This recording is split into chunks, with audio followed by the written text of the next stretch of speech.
নমস্কার, আপনারা দেখছেন বাংলার দৃষ্টিকোণ। দক্ষিণ আমেরিকার দেশ ভেনেজুয়েলার ঘটেছে এক বিরল ও ভয়াবহ প্রাকৃতিক বিপর্যয়।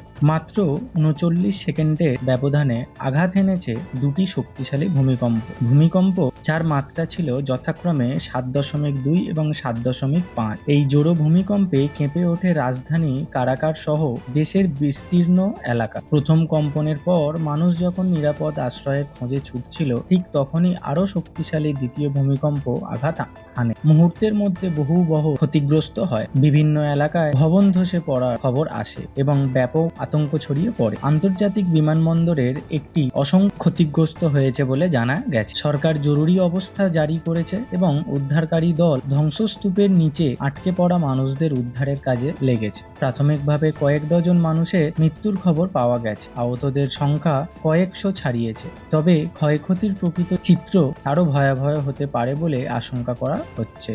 বিশেষজ্ঞদের মতে এটি একটি ডাবলেট আর্থকোয়েক বা যুগ্ম ভূমিকম্প, যা অত্যন্ত বিরল ঘটনা। মূল কম্পনের পর ২০ মিনিটেরও বেশি আফটার শক অনুভব হয়েছে, ফলে আতঙ্ক এখনো কাটেনি। ভেনেজুয়েলার এই দুর্যোগ নিয়ে আপনার কি মতামত অবশ্যই কমেন্টে জানাবেন।